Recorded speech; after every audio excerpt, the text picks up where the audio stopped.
Hello friends, welcome to my channel study for you. So guys, जैसा कि आज जो आपका दिल्ली पुलिस का 7 दिसंबर का थर्ड शिफ्ट का एग्ज़ाम हो गया है दोस्तों, जिसका जो है मैं आपको बिल्कुल 100% एक्यूरेट आंसर के साथ जो है इस वीडियो में बताऊंगा।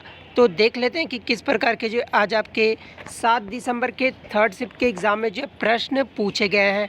उससे पहले एक बात और दोस्तों, कि जिन्होंने भी अगर चैनल को सब्सक्राइब नहीं किया है तो दिल्ली पुलिस से रिलेटेड पल पल की अपडेट के लिए जो है चैनल को सब्सक्राइब ज़रूर कर दीजिएगा। और बगल में ही आपको एक बेल आइकन यानी घंटे का निशान भी दिख रहा होगा, तो आप उसे भी जो ज़रूर प्रेस कर दीजिएगा।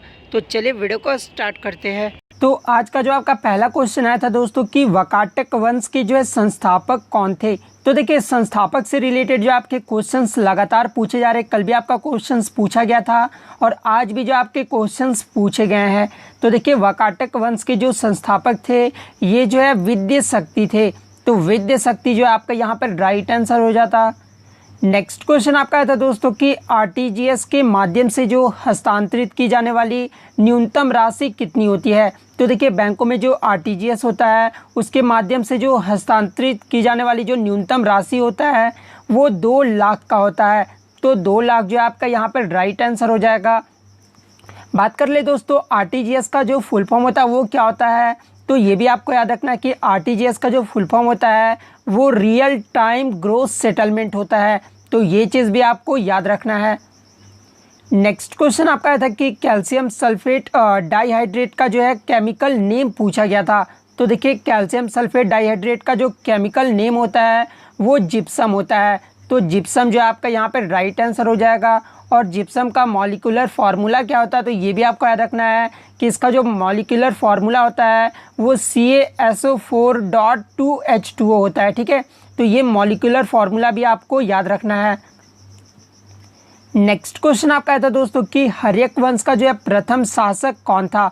तो देखिए, मैं आपको बता दूं कि हर्यक वंश की जो स्थापना की गई थी ये 544 ईसा पूर्व में किया गया था। और ये जो है किसके द्वारा इसका जो है स्थापना किया गया था हर्यक वंश का, तो बिंबिसार के द्वारा किया गया था। तो बिंबिसार जो है आपका यहाँ पर राइट आंसर हो जाएगा।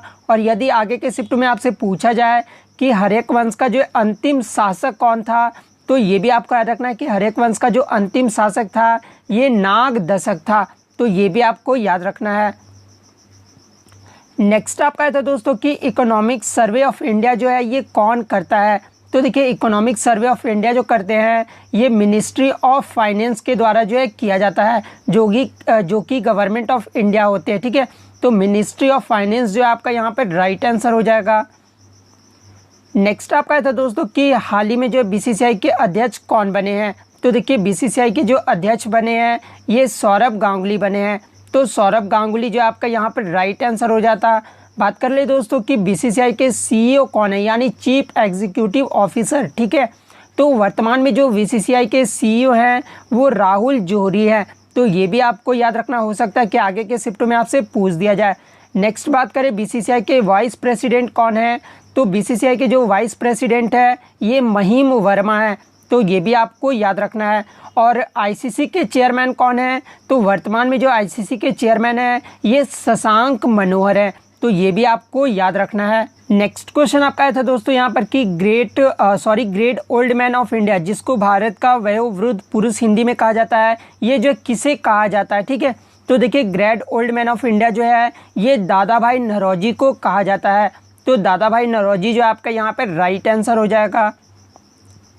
नेक्स्ट क्वेश्चन आपका यहाँ पे दोस्तों कि भूटान के प्रधानमंत्री कौन है वर्तमान में। तो देखिए, ये जो आपका कल थर्ड शिफ्ट में क्वेश्चंस पूछा गया था। ठीक है, तो भूटान के जो वर्तमान में प्रधानमंत्री हैं ये लोटे टेसरिंग है। ठीक है, तो लोटे टेसरिंग जो आपका यहाँ पर राइट आंसर हो जाएगा।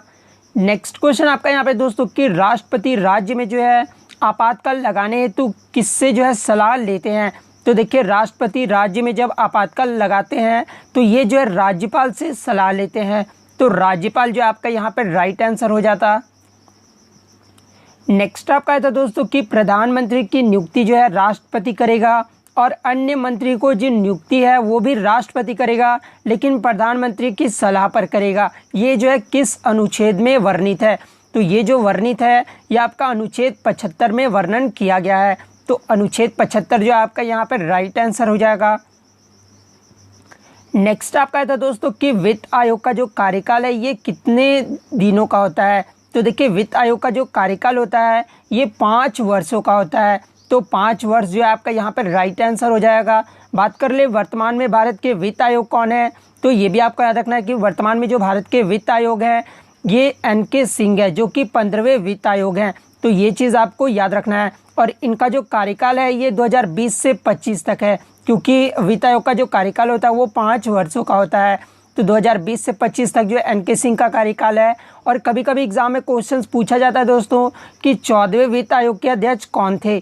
तो ये भी आपको याद रखना है कि 14वें जो वित्त आयोग के अध्यक्ष थे वो डॉक्टर YB रेड्डी थे, जिनका जो कार्यकाल रहा था वो 2015 से 20 तक रहा था।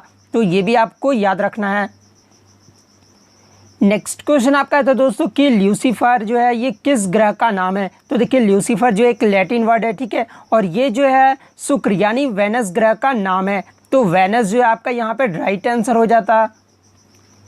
नेक्स्ट क्वेश्चन आपका था दोस्तों कि गुरुमुखी लिपि जो है ये किस सिख गुरु के द्वारा जो है शुरू की गई है। तो देखिए गुरुमुखी लिपि जो है ये गुरु अंगद के द्वारा जो है वो शुरू किया गया है। तो गुरु अंगद जो है आपका यहाँ पे राइट आंसर हो जाएगा। आपको बता दें दोस्तों कि गुरु अंगद जो थे वो सिख धर्म के दूसरे गुरु थे।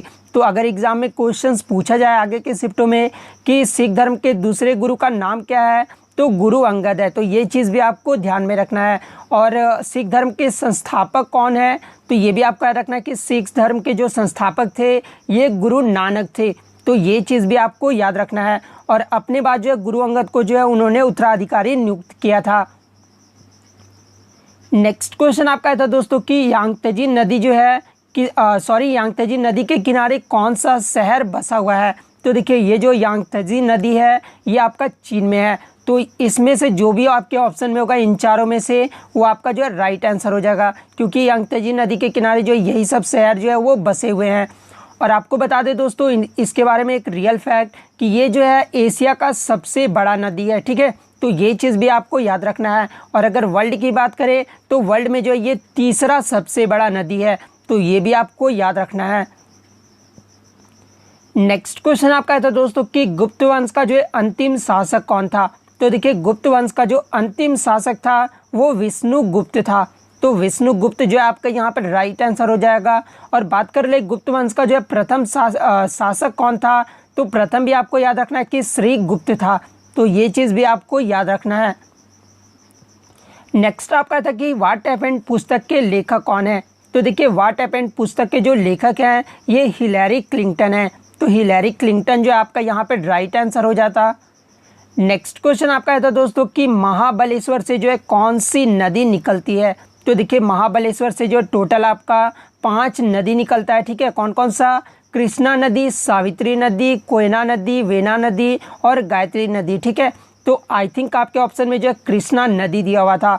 तो कृष्णा जो आपका यहाँ पे राइट आंसर हो जाता। नेक्स्ट आपका था दोस्तों कि किसके शासनकाल में जो है चीनी यात्री हेनसोंग जो है ये भारत की यात्रा किए थे। तो देखिए ये जो हेनसोंग थे जो कि चीनी यात्री थे, ये जो है हर्षवर्धन के शासनकाल में जो है भारत आए थे। तो हर्षवर्धन जो है आपका यहाँ पे राइट आंसर हो जाएगा। और हर्षवर्धन जो ये किस वंश के शासक हैं, तो ये भी आपको याद रखना है दोस्तों कि हर्षवर्धन जो है ये पुष्यभूति वंश के शासक थे। तो ये चीज़ भी आपको ध्यान में रखना है। नेक्स्ट क्वेश्चन आपका था दोस्तों कि सार्क देशों का जो है सदस्य कौन सा देश नहीं है। तो देखिए मैं आपको बता दूं दोस्तों कि सार्क का जो फुल फॉर्म होता है वो south Asian association for regional cooperation होता है। तो इसका फुल फॉर्म आपको याद रखना है। और इसमें जो है टोटल 8 देशों के सदस्य होते हैं, ठीक है। और यहाँ पे आपके क्वेश्चंस में नहीं पूछा गया, ठीक है। तो 8 देश कौन कौन से होते हैं, तो अफगानिस्तान होता है, बांग्लादेश, भूटान, इंडिया, मालदीव, नेपाल, पाकिस्तान और श्रीलंका, ठीक है। तो इसमें से आपका जो भी 8 देशों में से इसके अलावा जो भी आपके ऑप्शन में होगा वो आपका जो है राइट आंसर हो जाएगा, क्योंकि जो है यहाँ पे आपका नहीं पूछा गया है। उसके बाद बात कर ले दोस्तों सार्क का हेड क्वार्टर कहाँ पे है। तो ये भी आपको याद रखना है कि सार्क का जो हेड क्वार्टर है ये काठमांडू में है। तो ये भी आपको याद रखना है। नेक्स्ट क्वेश्चन आपका था कि एक अश्व शक्ति जो है ये कितने वाट का होता है। तो देखिए बहुत ही इजी क्वेश्चन था। एक अश्व शक्ति जो होता है वो 746 वाट का होता है। तो 746 जो है आपका यहाँ पे राइट आंसर हो जाता, तो जितने क्वेश्चंस मुझे मिले हैं दोस्तों, मैं आपसे 100% और जेन्युइन क्वेश्चंस लेकर आया हूँ। तो प्लीज़ वीडियो को जो है लाइक करना बिल्कुल भी मत भूलिएगा, और अगर चैनल पर नए हैं दोस्तों तो चैनल को सब्सक्राइब करके जो है बेल आइकन को ज़रूर दबा दीजिएगा। तो मिलते हैं नेक्स्ट वीडियो में, तब तक thank you, all the best.